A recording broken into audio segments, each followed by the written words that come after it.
So welcome everybody to this, the last lecture in our lecture series, although we still have a seminar tomorrow to wrap up the entire event.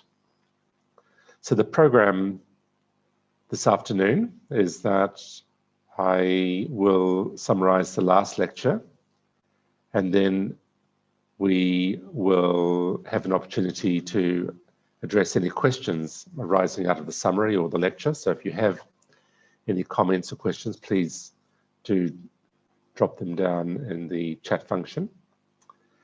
And then we will continue with our discussion of financing for development. Then I will provide an overall review of the lectures that we have had. And then if we have time, we will address some of the special topics that you have raised. If we don't have time, we will do that tomorrow at our seminar. So that's the program for today. So in the 7th lecture, we continued our consideration of the funding of multilateral financial institutions. Following our earlier discussion regarding the capital structure of IFIs, we began the lecture by focusing on borrowings as an important source of funding for IFIs in pursuing their purpose. We noted that international organizations may have an implied power to borrow, a conclusion reached by the respective legal services of the United Nations and IFAD. In the case of most IFIs, however, the power to borrow is expressly provided for in the Charter. We noted that while IFIs do raise funds through private placements, much IFI borrowing takes place in the international capital markets.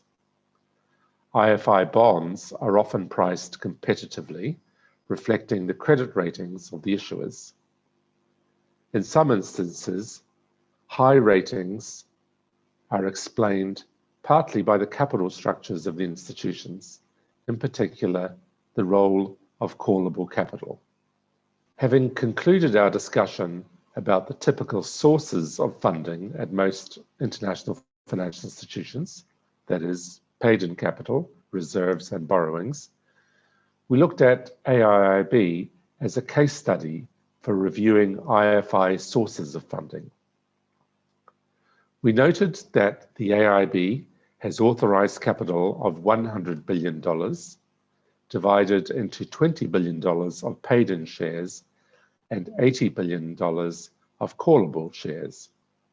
Almost all shares have been issued, although a few are held in reserve in order to give new members a minimal number of shares. Modest reserves have been built up, attributable mainly to treasury income, although investment operations increasingly contributes to the institution's profitability. To date, the capital of the AIIB has not been alienated, whether through paying dividends or allocating profits to other purposes, for example, the replenishment of a special fund. In addition to raising funds from its members and through the generation of profits, AIIB also borrows.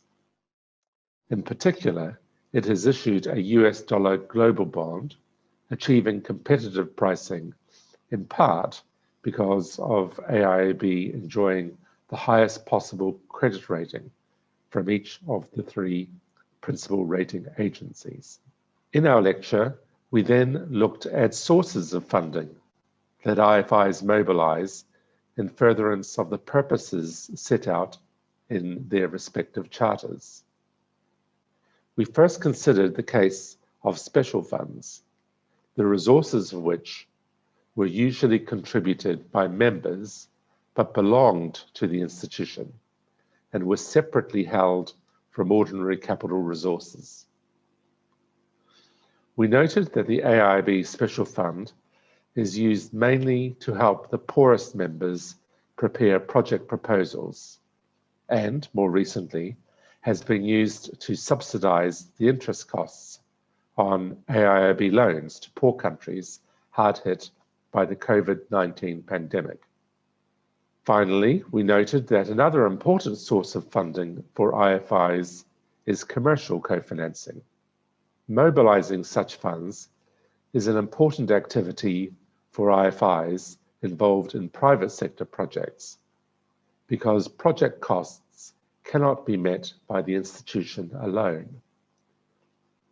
We paid particular attention to the AB loan mechanism, a means by which the IFI can attract commercial co-financing to support a project through the sharing of its preferred creditor status.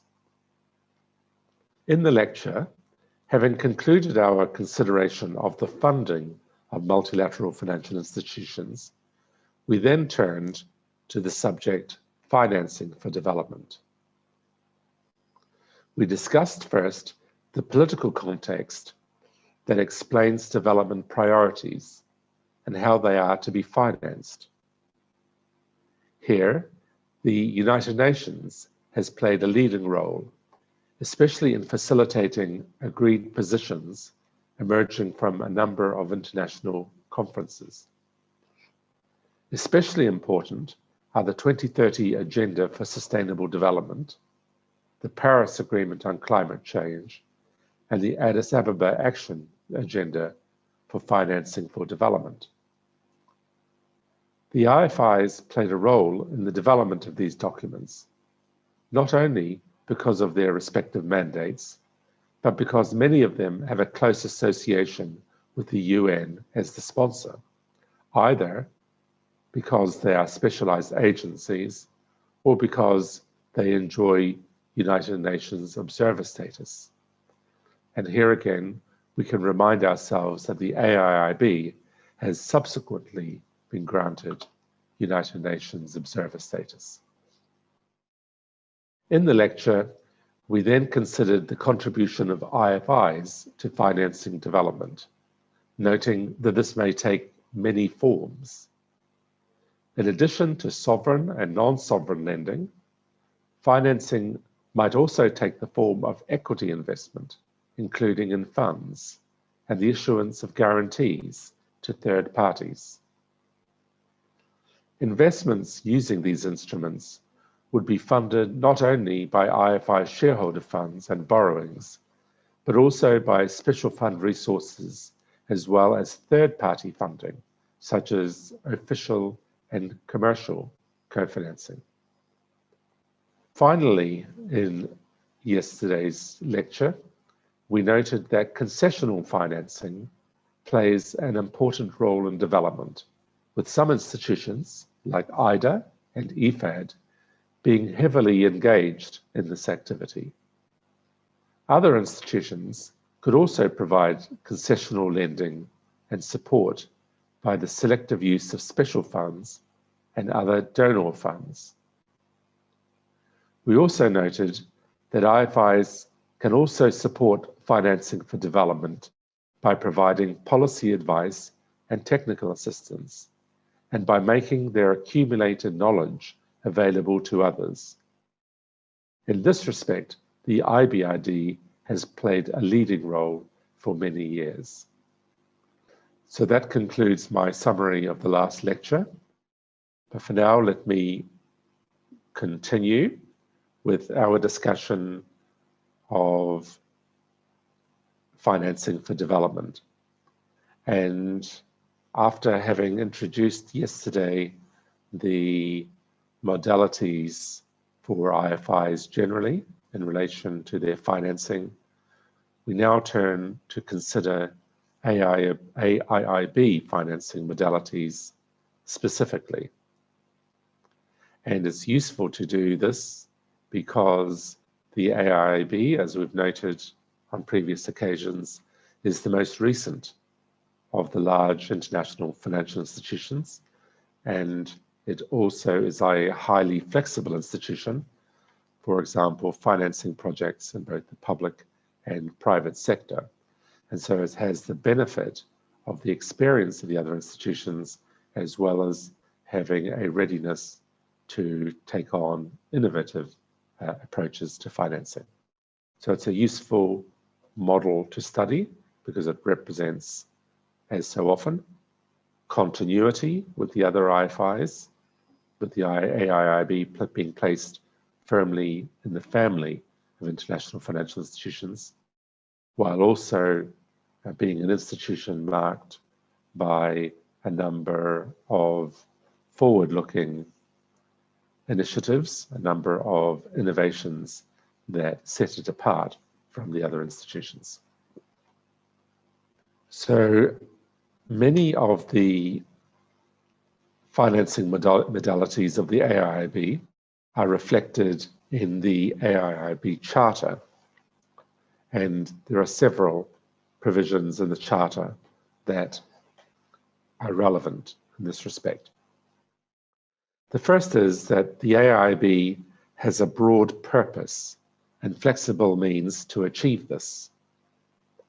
Supporting growth, fostering development, and promoting connectivity, as stated in Article 1 of the AIIB Articles, captures many development-related activities. These are to be pursued not by investing only in infrastructure, but also through investing in other productive sectors, a term wide enough to include most dimensions of economic activity. The AIIB's purpose is pursued for the benefit of Asia, expansively defined to include all of the Russian Federation and the Pacific. Particular attention needs to be paid to the needs of the least developed members within that region. And this, again, is a requirement of the AIIB Charter. Secondly, the AIIB's purpose, also as stated in Article 1 of the AIIB Articles, is additionally to promote regional cooperation and partnership in addressing development challenges by collaborating with multilateral and bilateral development institutions. Reflecting this, AIIB has entered into a number of cooperation agreements with other international organizations, including being granted observer status at the United Nations General Assembly and the Economic and Social Council. Also reflecting this aspect of the AIIB purpose, the institution routinely co-finances with other international financial institutions, and when it does so, regularly applies the procurement, environmental, and social policies of the co-financing IFI to its own financing. In many instances, AIIB may be permitted to use the project complaints mechanisms of the co-financing partners in relation to complaints arising in respect of the AIIB loan implementation. Thirdly, the Charter provides that the AIIB may operate not only in regional members, but also in non-regional members, provided that there is a significant benefit to the region. Exceptionally, investments may also be made in non-member countries and territories where that is authorized by the board's highest governance body, that is the Board of Governors. In addition, the AIIB Charter provides for the availability of financing instruments, which are those available to IBRD and IFC together. Not only may AIIB provide sovereign loans and non-sovereign loans supported by a sovereign guarantee, but AIIB may make loans to the private sector and to sub-sovereigns without a sovereign guarantee. AIIB may also invest in equity, including funds, and issue guarantees to third parties. The AIIB Charter provides for further financing modalities. So, ordinarily, AIIB financing can be expected mainly to support infrastructure directly. During the COVID-19 pandemic, however, AIIB was able to demonstrate the flexibility of its charter by also providing budget support and policy-based lending. AIIB financing in the sovereign sector is governed by public international law, with the contents of that law being defined in the general conditions in a manner that largely reflects the sources of law set out in the Statute of the International Court of Justice contained in the UN Charter. AIIB financing agreements in the private sector are ordinarily governed by English law. So the governing law is not set out in the Charter, not expressly, but to some extent it is there by implication. For example, the AIIB is required to apply sound banking principles to its investment activities, which implies the use of an internationally acceptable governing law in respect of its in respect of its financing agreements. Similarly, arbitration is not provided for expressly in the Charter. However, there is an argument along the same lines as I previously outlined that this is supported implicitly. So AIIB seeks to provide arbitration as the principal means of resolving disputes arising out of AIIB financing agreements. Those relating to sovereign financing disputes are resolved by ad hoc arbitration to take place in The Hague and adopting procedural rules provided by Untitled. Disputes relating to private sector financing are resolved by institutional arbitration, with a seat usually being in Hong Kong, Singapore, London, or Paris. Untitled rules also apply. In private sector financing agreements, the AIIB also seeks to have a unilateral right to seek a court judgment for when there is no genuine dispute, but merely a payment failure. AIIB financings are structured in a manner that preserves and sometimes leverages off the status, exemptions, privileges and immunities provided for under the Charter and elsewhere. One practical example of this leverage is the catalyzing of commercial co-financing, including through use of the A-B loan mechanism. Official co-financing is also mobilized by AIIB, with the proceeds of special funds being applied by the bank to assist its least developed members, including by financing the preparation of project proposals and subsidizing the interest costs on loans made to combat the effects of COVID-19.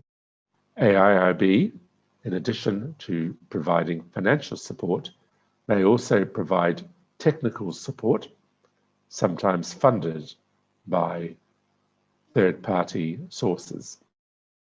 And it may also provide policy advice. Other important AIIB financing modalities, and these are set out in the Charter, include requirements for sound banking, additionality, and competitive operational procurement. So let me just expand on that last point a little. So the AIIB Charter has a provision requiring that the institution comply with sound banking principles, that's the term used, in relation to its investment activity. This term also appears in the Charter of the EBRD, but the understanding is that this is implied by the charters of those other institutions in relation to investments which do not constitute concession or financing. So as a practical matter, this means that if a loan is made, then it is expected that it will be repaid and that the interest will cover the cost of funding and provide a return to the institution, including compensating it for risks taken. In the case of an equity investment, it means that the stake taken by the AIB should be such that there is a reasonable prospect of growth. That is to say that when the equity investment is exited, it will be done at a profit being calculated with reference also to any dividends that have been paid during the term of the investment. Or if a guarantee is issued in favor of a third party, then sound banking principles provides that the likelihood is that the guarantee will not have to be called by the third party. So these aspects of sound banking, they permeate all the investment activities of the institution. However, unlike a commercial bank, which will also be guided by sound banking principles, the risk appetite of an international financial institution is different, and in particular, it is set up to absorb certain kinds of political risks. And it is able to do that because, unlike a commercial bank, it has privileges and immunities, a special status and so forth, as we've discussed. And it also has a very close relationship with the member countries in which it is investing. So the countries that are hosting the projects are also members of the institution, and they're also represented on the governance bodies of the institution, including the board of directors, which is in some instances making the investment decisions, although as we saw progressively, these investment decisions are being delegated to the president. Another requirement of the Charter is that the AIB should strive to be additional.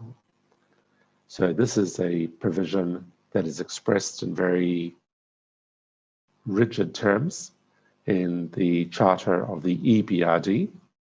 So the EBRD Charter provides that the institution may not finance a project if financing for that project is available on reasonable terms from other sources. And so for the AIIB, there is a similar concept entrenched in the articles, but it is expressed in slightly less rigid terms. So in making financing decisions, the AIIB is required to take into account whether financing is available on reasonable terms from other sources. And this is a requirement that is quite nuanced in its application. So it's not just a question of whether funds are available. The question often is whether funds are available for the kind of project that the institution would want to support. So unlike a commercial bank, an international financial institution like the AIIB in financing projects will want to insist on compliance with high environmental and social standards. And if it's only the international financial institution that is imposing these standards, then this is a form of additionality that they are providing. Another example is in relation to the terms of financing. So local funding for projects is often available, but the terms, the maturities of those borrowings are often quite limited. So infrastructure financing in particular is usually quite long-term, and often it's only the international financial institutions that are willing to provide long-term lending in the borrowing countries that are viewed as quite politically risky. So the AIIB in these circumstances, and indeed the EBRD, would be able to invest because it is not an impediment to investing, knowing that the project could probably attract short-term financing if, in fact, it makes more sense for the project to be financed by long-term financing, given the long-term nature of the investment. And the final element that the Charter refers to in that list that I gave of additionality, sound banking, and competitive procurement provides for the AIIB putting in place arrangements to ensure that there is indeed competition in relation to procurement. Now, in the context of sovereign operations, this is highly regulated. One of the reasons is because the AIIB, like other international financial institutions, needs to attract the supplier and contracting communities to a project. So suppliers and contractors will be ready to finance projects if they know that funding will come from an international financial institution and that the invoices will be paid directly by those international financial institutions to the suppliers and the contractors. Those same contractors and suppliers will be more reluctant to invest in a project if they are relying on the government of the borrowing country to meet their invoice payments. Another reason for this competitive procurement in sovereign operations is because by paying the contractors and suppliers directly, and by having them chosen on a competitive basis, this reduces the incidence for corruption. And corruption, as we know, is a major problem in many parts of the world, especially the developing world. So most of those modalities that I mentioned are either provided for expressly or by implication in the Charter of the AIIB. However, in many instances, the AIIB financing modalities appear in the strategies and policies adopted by the Board of Directors. Sometimes these expand on what is provided for in the Charter, and sometimes they are new. For instance, the AIIB corporate strategy, approved by the Board of Directors, sets the direction of the institution over the coming 10-year period. The Board of Directors has also approved sector strategies, and these identify priority areas for investment, specifically in the energy, transport, and urban sphere. Draft strategies have also been prepared for water and digital transformation, and these are currently subject to a public consultation exercise. A further strategy addresses investments in non-regional members. AIIB financing modalities also appear in a number of policies and other documents approved by the Board of Directors. These include the general conditions, prohibited practices, international waterways, governments, and international sanctions.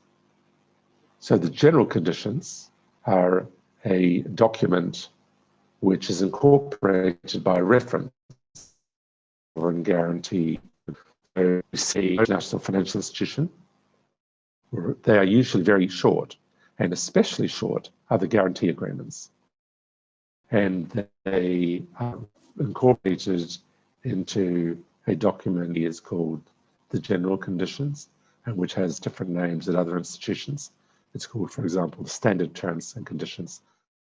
And these general conditions, they provide for a host of financing modalities, including expanding in detail on some of those matters which we have touched on just now. So, for example, the modalities in relation to dispute resolution, or the application of governing law, or the procuring of contracts. There are references to this, although there is a separate document that regulates operational procurement and disbursement. And the general conditions also set out the standard reporting obligations of the parties relating to prevent that there is a breach, whether a payment breach or another kind of breach. And these include being able to suspend disbursement of the loans, to accelerate a disbursed loan, and to cancel those undisbursed parts of it. And those financing modalities are all set out in the general conditions. Finally, in addition to the charter, strategies, and policies, a number of AIIB financing modalities are reflected in internal rules, directives, and guidance, or are merely a consequence of practice. This includes, for example, processes around preparing, negotiating, document, and executing projects, as well as dispersing and monitoring them. So, with the completion of our discussion on the financing for development, we come to the end of our lectures on multilateral financial organizations. What I would like to do now is to look back and to provide an overall review of what we have discussed to date. So we began our lectures with an historical survey leading up to and including the year 1944, a threshold date for international financial institutions, with the establishment at Bretton Woods of the IMF and IBRD, attempts at an international trade body having failed. We saw that, at that date, the notion of development had long existed, that ideas on development floated freely across states and indeed continents. We saw that there was some precedent in states suspending certain sovereign rights in furtherance of a common cause, something that came to be demanded by IMF membership. A small number of international organizations were even in existence. Nonetheless, Bretton Woods was a huge moment in the history of countries cooperating together in common economic and financial cause. This was particularly so in relation to the IMF, because in order to become members, states had to suspend their sovereign right to set exchange rates. This was a politically tall order, but one that was achieved by conditioning membership in the IBRD on being a member of the IMF. If countries wanted access to the resources of the two institutions, they would no longer have complete control of their economic affairs. Bretton Woods was also important because it bolstered the United Nations, perhaps the ultimate example of states cooperating together. The conference leading to the establishment of the IMF and World Bank was styled as a United Nations conference, even before the UN was formally established. And both institutions quickly became specialized agencies of the UN. We then surveyed the IFI evolutionary landscape, tracing the emergence of other global IFIs, notably the IFC, IDA, and IFAD, all of which are UN specialized agencies. We noted that the most recent large IFI, the Asian Infrastructure Investment Bank, has characteristics of both global and regional IFIs. Global because of the sheer number of members and because of the ability of the AIIB to invest in any member country, whether regional or non-regional, provided that doing so promoted the region. We saw too that a number of features are common to most IFIs, and some features are special to only one or some. Later organizations generally built on what had preceded them. Several factors were highlighted, including that all IFIs are concerned with development, even if their stated purposes are expressed differently. The role of the private sector in development has become increasingly recognized as critical. That IFIs are prohibited by their charters from taking into account anything but economic considerations when making investment decisions, with the EBRD being the exception, and that IFIs are generally controlled by developed countries that are. Other important characteristics of multilateral financial institutions as intergovernmental organizations, which we studied, included their status, exemptions, privileges, and immunities. We looked at the sources of these, particularly in relation to jurisdictional immunity, reviewing the recent JAMS decision issued by the United States Supreme Court. We explored the concept of preferred creditor status, a defining feature of international financial institutions. We noted how this benefit may be shared with commercial banks, utilizing the AB loan mechanism pioneered by the IFC. We spoke too about how the Paris Club process engages with IFIs. Considerable attention was then given in our lectures to the governance of IFIs and the issue of IFI membership. Here, we looked in particular at the AIIB as the newest of the large IFIs and which offered a case study. Several features regarding AIIB membership were highlighted, including that members need not be states, that the institution ultimately determined the line between regional and non-regional members, with the whole of Russia, for example, being viewed as within Asia, and that the demarcation is less important at AIIB than elsewhere. This was because of the ability of AIIB to finance operations in both regional and non-regional members. In relation to governance, we noted that this is about the allocation and exercise of power in decision-making, the manner in which those decisions are informed, and how the institution is held to account for the decisions it makes. Good governance implies that power is distributed rationally and fairly, and that it is exercised responsibly, that decisions are transparently and soundly made, and that the institution is accountable not only to its members, but to those affected by its actions. Good governance is demanded by the rule of law.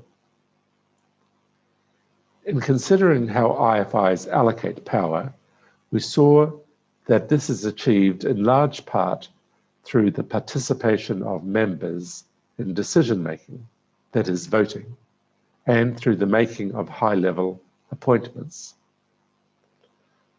Voting, we saw, was largely a function of a member's economic power. In discussing governance at AIB, we noted a number of modern features borrowed from other institutions, such as the ability of directors to split their votes to reflect different views in their constituencies, and the ability of the institution to amend its charter without having to refer back to the members. We noted too that some elements of the AIB Charter dealing with governance are unique to the AIB. This included provisions regarding oversight and accountability, which exist elsewhere, but which at AIB are elevated to the level of and entrenched in the Charter. A further example is the provision calling for the election of the President through an open, transparent, and merit-based process. Our discussion of these Charter provisions led us to explore the rules around treaty interpretation, an exercise in which we also encountered the report of the chief negotiators who produced the AIIB Charter. In our consideration of internal administration, we looked at the roles of the three governance bodies. In particular, we noted that directors have a dual obligation to both the institution and the members whom they represent. By contrast, the president, vice presidents, and staff all owed their duties entirely to the organization. This loyalty could be seen as a hallmark of the status of staff as international civil servants. We looked at the implications of international civil servant status in terms of recruitment practices, supervision, the setting of compensation, and the resolution of disputes. We saw that employee contracts with IFIs are governed by the employee's letter of appointment, the internal law of the institution, such as the code of conduct and staff rules issued by the president, and general principles of international administrative law, being core principles distilled from the jurisprudence of international administrative tribunals. Having looked at these internal actors of IFIs, the governance bodies and the staff, we then moved to external actors. We identified various players, noting that the relationship with many of them was defined by contract. This led us to explore a number of IFI contract modalities, including the governing law and dispute resolution provisions and dynamics. We saw, for example, that IFI agreements in relation to sovereign operations were governed by public international law, something necessarily implied at the IBRD, but stated expressly in the AIIB's general conditions. AIIB, like EBRD, also defined the content of the law to be governed, which was drawn extensively from the sources of law enumerated in the statute of the International Court of Justice. For IFI financing agreements with private sector parties, English law and sometimes New York law was preferred, a choice that helped facilitate syndication. With regard to dispute resolution, we saw that where possible, IFIs prefer to arbitrate their dispute. However, where local law permitted, they also sought to preserve the right to litigate in local courts in instances where there is no genuine dispute, but merely a payment failure, and where a court judgment rendered enforcement easier than an arbitral award, which is usually not the case. Ordinarily, arbitral awards are easier to enforce abroad than foreign judgments. We noted that not all IFI relationships with third parties are defined by contract.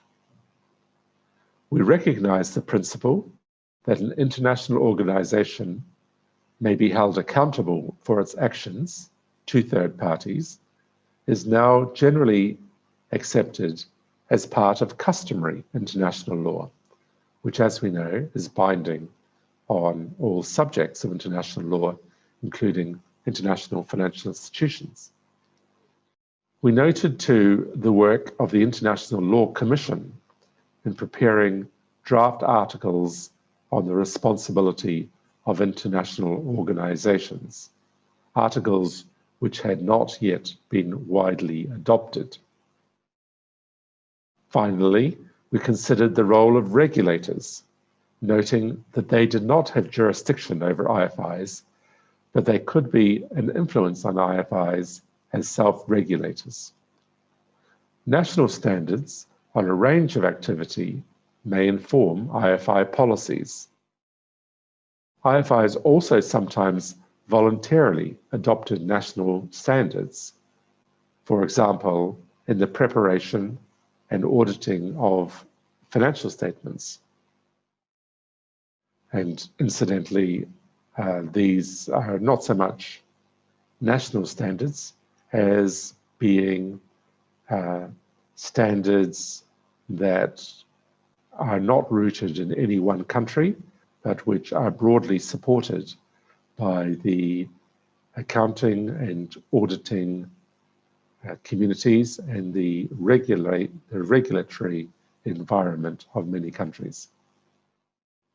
The work of international conferences could also inform IFI policies, particularly in the spheres of social and environmental standards. So having considered the relationship between IFIs and third parties, we then moved to the subject of the funding of multilateral financial institutions. We explored the need for funding to support the administrative and capital budgets of IFIs, and critically, to support their operational activities. We examined the sources of funding the IFIs themselves, beginning with paid-in capital and reserves. We discussed how IFIs may alienate their capital, specifically through dividend payments and the allocation of income for other purposes. Examples of this latter form of alienation included IBRD allocating profits to IDA and EBRD allocating profits to an EBRD special fund. We looked into the role of callable capital and the relationship with credit ratings. Those ratings were often important for IFIs to borrow at competitive prices on the international capital markets. We noted that borrowing is an implied power at some IFIs, but an express one at most. We considered the funding of IFIs more deeply by looking at the example of the AIIB. We then looked at how IFIs mobilize resources that are kept separate from the ordinary capital resources of the institution. We discussed the contribution of donor funds and the role of special funds. In respect of non-official sources of funding in support of IFIs, we noted the catalytic role that these institutions play in mobilizing commercial financing. We discussed again a special form of co-financing peculiar to the IFIs, namely the A-B loan mechanism, in which the institution can share its preferred creditor status with commercial banks that would otherwise be reluctant to invest in politically risky environments. Finally, in our lecture series, we turned to the subject of financing for development. We began by considering the political context, noting the special importance of the 2030 Agenda for Sustainable Development and the Addis Ababa Action Agenda for Financing for Development. The Paris Agreement on climate change was also highly relevant for the work of IFIs.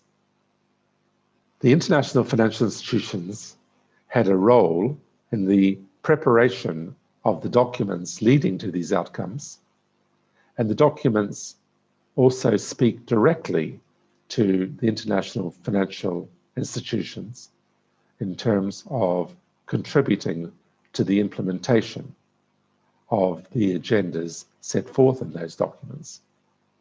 In addition, the G20 also periodically calls for IFIs to ramp up their engagement in the effort to finance development. In our discussion of financing for development, we saw that IFIs contribute to development in many different ways, in particular by financing it. We looked at the different forms that this may take, from sovereign lending to investment in equity, and everything in between. We considered a number of financing modalities, including the extension of concessional financing. We noted too that IFIs can also contribute technical assistance and policy advice, and that they may share their vast amounts of accumulated knowledge, including lessons from their investment activities, with others. We concluded our consideration of financing for development by looking in some detail this morning or this afternoon in Tokyo at the AIIB financing modalities. Here we drew on key provisions in the AIIB Charter, the institution's strategies, notably its corporate strategy, its policies, as well as its internal rules and practices. We observed that many of these provisions mark the institution out as a modern and flexible one, robust enough to pursue its mandate in imaginative and confident style, while also being sufficiently conservative in order to protect the capital of the institution. This then brings us to the end of today's lecture, and indeed the lecture series. I very much hope that the lectures have been useful to you and have given you some insight into the world of multilateral financial institutions and how they are positioned relative to Japan in particular, to Asia more generally.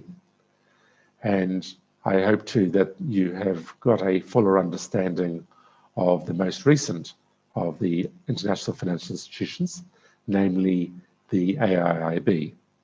And again, the AIIB is worthy of study, not only for its own sake, because it is an interesting institution, but also because it represents the story of both heritage and innovation. So the AIIB is the latest in a line of large international financial institutions, and it carries over many of the practices of the pre-existing institutions, and it adopts also new ways of organizing itself in terms of its governance and new ways of operating in terms of pursuing its mandate. So by studying the AIIB, not only do you obviously learn much more about that institution, but you can learn a great deal about the other international financial institutions that preceded it. And it may also give you some insights in how a future new international financial institution might look or ought to look. And this is relevant for you, not only as an academic study, but in your future endeavors. Perhaps you'll find yourself in a position where you are asked to share your views or provide advice on how you think a future international financial institution should be organized. And the organization runs the full gamut from establishing its charter to deciding on issues relating to membership and capital structure, how it should be funded, and the way in which it should contribute to the development agenda. So with those final words, let me conclude the formal lecture series. Okay, so let's take these questions in the order in which I received them. So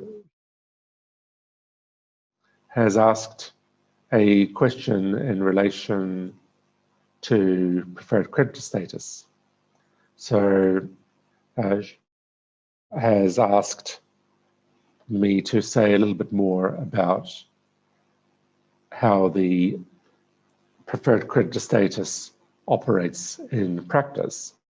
And he in particular asked whether there are specific rules that underpin this, or it's just a gentleman's agreement.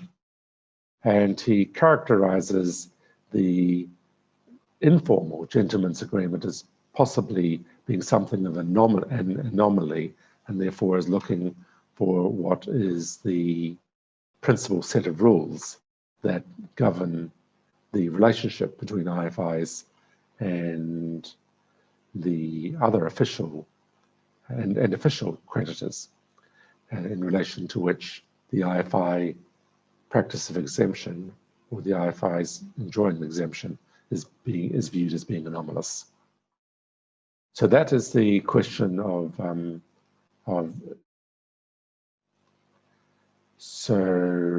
not sure if was with us today. Yes, listing there in with the video down, but feel free to join if you like, and if you can comment on this. But let me share a few thoughts. So the preferred creditor status is absolutely critical for international financial institutions to operate properly. So they've been set up by their members to do the kind of things that commercial banks can't really do. If commercial banks could do the kind of things that was expected of IFIs, there'd be no need to establish the international financial institutions. And in particular, the international financial institutions have been set up to invest in countries where it's very difficult to attract commercial co-financing. Sometimes it's not so difficult to attract commercial finance to very large projects with very strong international sponsors, and where there are guarantees provided by those external third-party creditworthy sponsors. That's not so difficult. But what's vastly more difficult is to encourage foreign investment in smaller enterprises, smaller scale infrastructure, small and medium enterprises, manufacturing, and so forth. Very difficult to attract financing for those kind of activities in countries that don't have a good track record of respecting foreign investment, or which might be, in other respects, not very politically stable. So the IFIs are set up to accept that risk. So the quid pro quo is that in circumstances where the IFIs are taking those kind of risks, and if host countries or if host countries are no longer able to accommodate or honor the obligations that are owing to the creditor community generally, then they will give special treatment to the international financial institutions, because they know that the international financial institutions have been set up precisely to invest in these kind of circumstances, and that when a crisis passes, the international financial institutions will still be there to continue to invest. So this is why there is preferred creditor status. And it operates as a practical matter in two ways. One is in relation to private sector operations and the other in relation to sovereign ones. So in the private sector operations, the way in which it works is that if the IFI has made a loan to a company in a country which is hosting a project, or if it's making an equity investment in that project, and if the country then has a scarcity of hard currency resources, and it decides to impose a moratorium limiting access to hard currency, then it will make an exception for the international financial institutions. So that's a form of preferred creditor status. And this is the preferred creditor status that can be shared with commercial banks through the AB loan mechanism, where the international financial institution is the lender of record, and where all the benefits of exemptions from moratoria, for example, that the IFI enjoy are passed on to the international commercial bank investing through the international financial institution using this mechanism. And in this case, this is all regulated. So the charter of the IFI provides that the members, so that includes this member imposing the moratorium, that the members will not impose any currency conversion restrictions on the institution of which they are a member. And there are also bilateral arrangements as well, which reinforce this as a practical matter. So this is indeed regulated. No gentleman's agreement, it's regulated. And then in the case of sovereign operations, the practice of the official creditors that get together is around in the context of, or under the auspices of the Paris Club, is to exempt the international financial institutions from the renegotiations of the existing debt. So the Paris Club meetings traditionally take place in Paris, and they are traditionally chaired by I think the head of the central bank, but a senior official of the French government.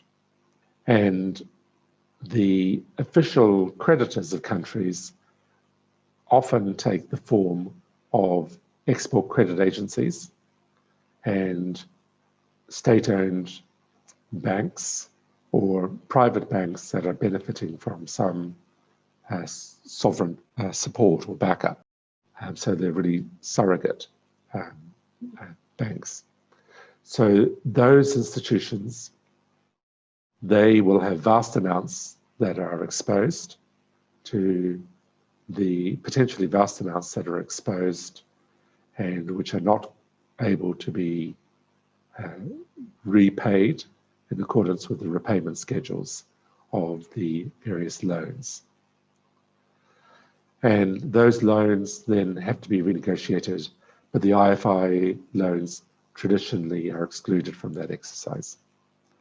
And I think this can be justified really on a number of bases. One of them is, as we discussed, the IFIs are really the lenders of last resort, and they are always there. They will always support their members. That's not necessarily the case with the other official lenders. They may be frightened away by this problem and may not return for some time. So that's one reason. I think another reason is that, in a way, the export credit agencies and their surrogate banks have already achieved a benefit.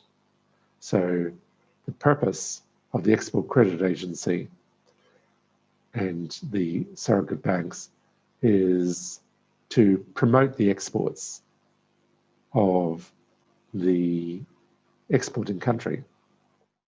So that is already been accomplished.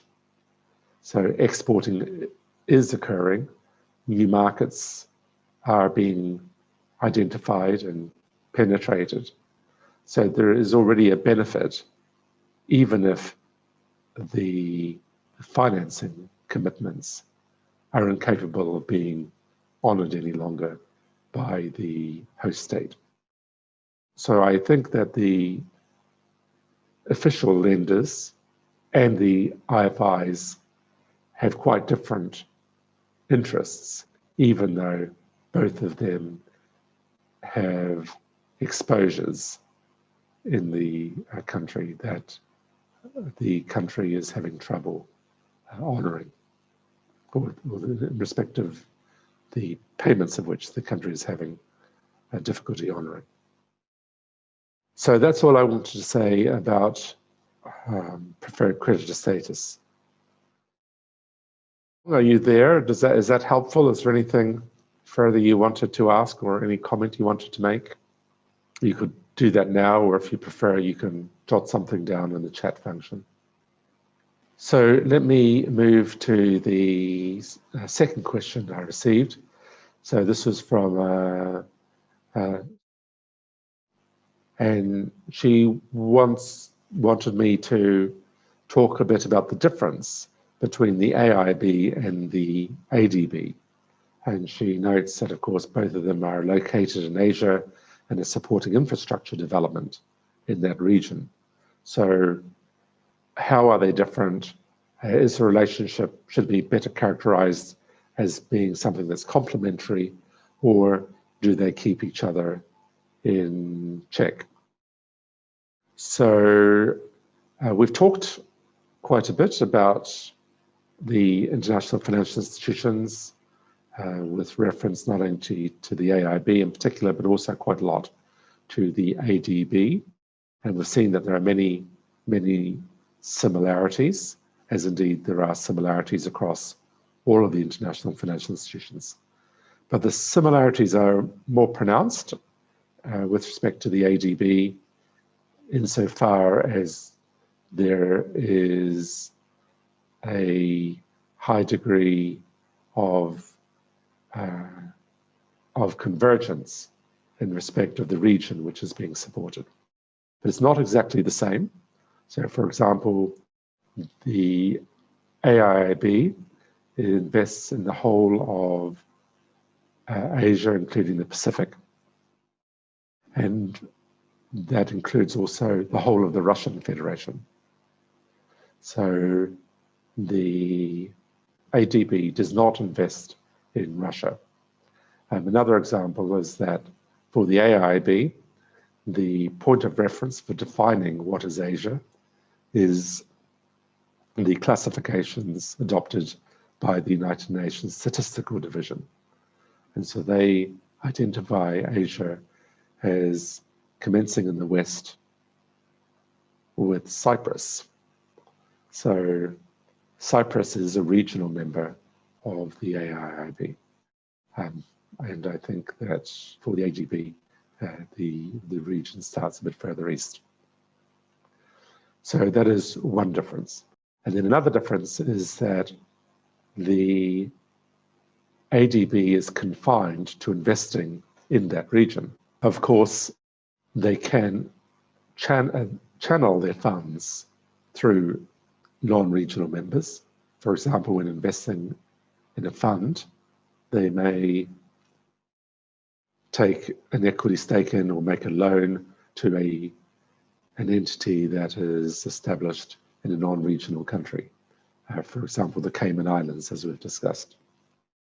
But that doesn't make it a project in the Cayman Islands. The funds are just being channeled through the Cayman Islands in order to mobilize financing from other fund contributors and then being invested in the region to pursue some project. And of course, the AIIB can do that also. But importantly, the AIIB can actually invest in projects in non-regional members. So as long as there is a significant benefit for the Asian region, it is permissible to invest in non-members. And we saw that there is now an AIIB policy on what constitutes a significant benefit and what kinds of projects and non-regional members would be consistent with the strategy that's been adopted by the board. And of particular note is that projects that expand public goods would by definition generate a significant benefit to Asia. So the AIIB has invested in Egypt, it has invested in Ecuador, it is considering projects in Africa. So they're all in the area, sometimes in the area of mitigating the effects of climate change or achieving greater efficiencies in energy usage. So these kind of projects, the AIIB is capable of investing in outside of its region. The ADB cannot do that. And the AIIB has in some ways a slightly more flexible way of working and array of tools at its disposal. Another one is that in exceptional circumstances, the AIIB could even invest in a non-member. But there are many similarities between the institution, not just the overlap in terms of the composition of the region. And as a result of that, it means that there are often projects where the ADB and the AIIB are able to finance, and they agree to finance the projects together. So there will be some projects that the ADB could finance that it doesn't, but the AIIB does, and vice versa. And this might be because in the case of the ADB, they have their country limits. Country limit may have been reached. It's a perfectly good project that's being presented to them, but they just can't finance it because there is no more capacity. However, the capacity and the ability might exist at the AIIB. So there will be instances where projects could be financed by both institutions or either institutions, but only one chooses to do that. But very often there will be projects that are attractive to both institutions, and both institutions would like to finance, and so they work together. So this co-financing is very common at the AIIB. Incidentally, it's quite common as well with the other institutions. So AIIB has co-financed projects with the World Bank and with the IFC and with the European Bank for Reconstruction and Development and others. And when it is co-financing with the ADB, it is really very much cooperating. So there's no competition there. It is a matter of collaborating. And there is an interest in the institutions in doing this. One of them is that the risks are shared. So often those projects where there is co-financing, they are projects that involve a significant amount of risk, and the amount of the investments could be quite large. And so by having a number of co-financiers in there, the risk and the exposures are reduced. So that's another reason for doing that. And sometimes it's a question of leveraging off one another. So we talked about how AIIB traditionally has not financed projects that involve policy lending or that involve fast dispersing loans. But with COVID-19, the AIIB concluded that this was something that it was important for the AIIB to do to help its members, and the amounts of money that the members needed was large. So AIIB agreed to do that, but it didn't have any internal expertise in this area because this really was not the mainstay of its work. But the AIIB and the World Bank both do this kind of investment fairly routinely, relatively routinely. And so for the policy-based lending that the AIIB has done, it has all been in collaboration with either the ADB or the World Bank. And so in the case of the ADB, it is the ADB that is doing all of the preparatory work and is doing all of the monitoring of the loan and so forth. And so that by cooperating together, it's a way in which the risks can be reduced, but also the combined resources of the institutions can be used more efficiently. So that's what I would say to that. Any comment or question or response to that? Thank you, Professor. You're welcome. Are you happy with that answer? Yes, I found that they are more collaborating with each other rather than competing. And you have to remember that there is a high degree of complementarity across all the members. So the AIIB is a little bit unusual because it does not have Japan and the US as members. But, you know, of the 103 approved members at the AIIB, probably all of them are members of the IBRD and the IFC. So when it would not make sense for the AIIB to be competing with the AIIB it would not make sense for the AIIB to be competing with the IBRD or the IFC if, in fact, we all have pretty much the same shareholders, with the exception, as I said, of the US and Japan. Okay, let's move to the next question. And the next question was from said that he was particularly interested in how IFIs deal with economic crises, and he wanted to learn a bit more about what the AIIB does here, particularly in relation to matters of economic crises and instability and actual cases such as COVID. So in response to this question, I asked if the article containing an interview that I'd provided to Law Asia could be circulated, and that actually responds directly to this question. So the AIIB, like international financial institutions generally, is counter-cyclical.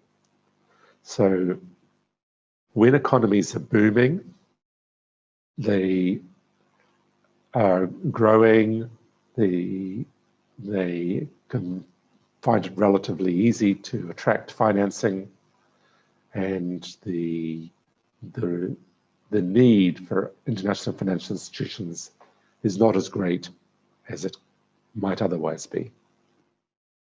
However, in times of crises, then the economies are no longer booming. Sources of foreign investment and even domestic investment may have substantially reduced, or may even have dried up completely, and there may not be any financing available other than from the international financial institutions. And certainly this was the case in many countries following the 2008-2009 financial crisis. So in all of those instances, the international financial institution becomes especially active after one of these crises. In the case of the Russian financial crisis of the late 1990s, then foreign investment dried up completely. And there was, as I think I mentioned before, a moratorium, and that moratorium exempted the EBRD and the IFC, which invested a lot in the private sector in Russia in those days. And the IFC and the EBRD immediately continued to invest and to accelerate their investment programs in an environment where no one else was investing. So the IFIs are very counter-cyclical in this respect, and this is one way in which they prove that they are relevant. And in the case of COVID, we talked about that. So I think AIB has made itself very relevant here because it's really doubled the amount of investment that it was ordinarily doing. And all of that increase is accounted for by the COVID response.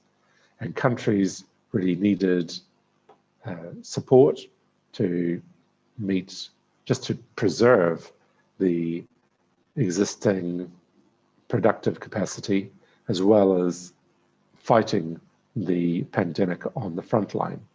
And so funds were needed for this, large amounts of funds, and they needed to be dispersed very quickly. No one else was really going to do that for the poorest countries because these loans are quite substantial. And many of these very poor countries don't have an attractive record of borrowing on the international markets, and some of them don't even have a credit rating. So there really were no other options than turning to the international financial institutions. So this is how the IFIs can react in circumstances of crisis. And another dimension of crisis is in relation to some matters that are regulated in the international relations policy of the AIIB and in similar policies and practices of the other institutions. And those policies and practices deal with situations such as having to engage with de facto governments after, say, a military coup, or the putting in place of a government that's inconsistent with the Constitution.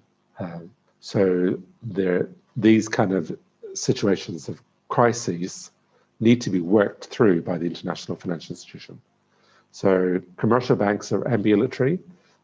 If there are problems in the country, they can go somewhere else. It's like a tourist, if you have a holiday planned somewhere, but then it turns out that there's some national calamity or there's some terrorism, you take your holiday somewhere else. And it's the same with the commercial banks. They can find investment opportunities in different places.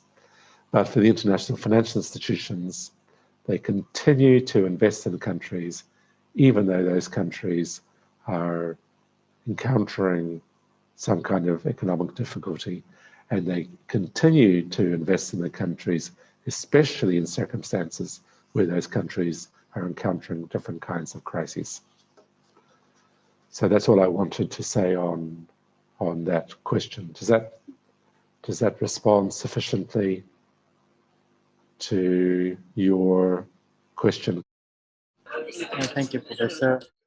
I could understand that banking sector is a final actor. Thank you so much, and I will focus more on such as military coups such as Myanmar case. And actually, I have yet to watch the movies you selected, so I'll check it out later. Thank you. Thank you very much. Thanks so much. So let's move to our next question, which is from, and wanted me to talk a little more about jurisdictional immunity. And I think that the question is particularly concerned about the difference or commonality in the underlying bases for jurisdictional immunity of states versus international financial institutions. So we've talked about jurisdictional immunity a bit, and we've looked at the JAMS case. And the JAMS case is worth revisiting because the IFC argument that they had jurisdictional immunity under a US domestic law was premised on the basis that states had that jurisdictional immunity and that the IFC had the same jurisdictional immunity as states, but that the nature or the content of that immunity, according to the argument of the IFC, was as it existed at the time that the statute was passed. And at that time, in the 1940s, states had absolute immunity. So the general principle in public international law was that you can never hold a state accountable in the court of another state. But progressively that changed so that states could be held accountable for their actions and their commitments in respect of their commercial activities, not their diplomatic activities, but their commercial activities. And the situation, therefore, today in the United States is that states may enjoy immunity under that domestic, under US domestic law, and in relation to their diplomatic activities, but not their commercial activities, and that the same is true for the IFC, that they don't have any immunity in respect of their commercial activities by virtue of that statute. Unfortunately for the IFC, they also don't have any immunity by virtue of their charter, because the members didn't provide them with any jurisdictional immunity, nor do they have jurisdictional immunity in the US by virtue of an agreement with the host state, unlike, say, the headquarters agreement, which the AIIB has with the Chinese state, or the headquarters agreement that the EBRD has with the United Kingdom. So the jurisdictional immunity of IFIs is a little bit different from that of states, however, in that where states have absolute immunity, IFIs, so where states have absolute immunity in certain circumstances, specifically in relation to their diplomatic activities, international financial institutions never have absolute immunity. So even in the case of, say, the AIIB or the IBRD, where the jurisdictional immunity is at its most expansive, those institutions do not have immunity in relation to court proceedings for the enforcement of a final court judgment or final arbitral award that emanate from an express submission by those institutions to a court or arbitral process. So in the case of the AIIB, as we saw, it seeks to have all its disputes resolved ordinarily by arbitration. So when an eventual arbitral award is issued, should it go against the AIIB, then the AIIB does not enjoy an immunity against the enforcement of that arbitral award in the event that it simply refused or failed to honor it. Now, of course, it still has immunity over certain, over its archives, for example, and it has immunity over certain other assets. But if the AIIB lost an arbitral proceeding, an arbitral award was rendered against it, and it neglected or refused to honor the obligation, which I think is inconceivable that it would do that. But for present purposes, say that it were to do that, then it would be possible for the winning party to take that arbitral award to, say, the United Kingdom, or Hong Kong, where the AIB might have a bank account with some proceeds that could be attached to honor the obligation reflected in the award. So all that goes to explain that this lack of absolute immunity is to underscore that the jurisdictional immunity is all about efficiencies. So IFIs are not expected to be running around the world defending proceedings wherever they arise. Proceedings should be conducted in a predictable manner, but ultimately the IFI has to be accountable for the contracts in which it freely enters. And so an example would be if it entered into a loan agreement and it committed to disperse a loan and it simply failed to disperse, arguing, for example, that the conditions of disbursement haven't been met. And if the borrower argues that the conditions have been met and an arbitration ensues, and if the borrower prevails, then the arbitral award would be rendered against the AIB, and the AIB would have to respect this because it wouldn't have any jurisdictional immunity enabling it not to respect it anyway. But of course, no one is going to deal with the international financial institutions if they don't honor their contracts. So it's important for the IFIs to honor their contracts, but they will want to do this in a manner that is efficient. And this, I think, explains in large part the existence of the jurisdictional immunity. It's quite different from, say, absolute jurisdictional immunity, which exists at the United Nations. And so if you follow some of the cases there in relation to, the cholera case in Haiti or the mothers of Srebrenica, then that's a very different kind of analysis of jurisdictional immunity than what exists at the international financial institutions. So that's all I wanted to say on that question. Is that okay? Have I answered it sufficiently? Oh, thank you, Professor.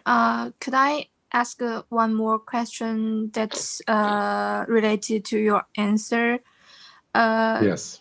Since I heard that recently there is also an idea of restrictive immunity for sovereign states, like they also distinguish commercial acts and other acts like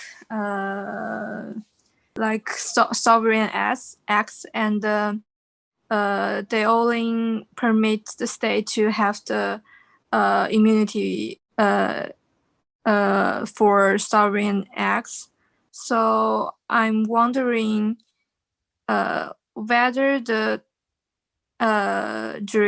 jurisdictional immunity for IFIs more like is more similar to this kind of idea, like the restrictive immunity for states. So that's a good question.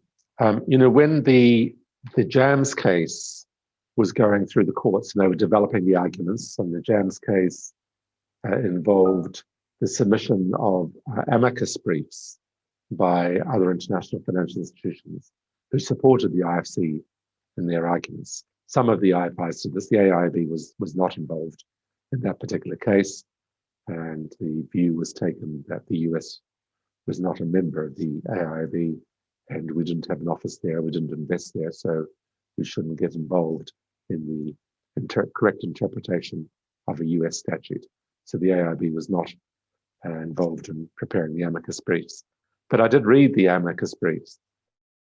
And the argument that was not made, that I thought might be worth making, is that it was not correct to view the investment activity of the IFC or the investment activity of IFIs generally as being the commercial activity of those IFIs.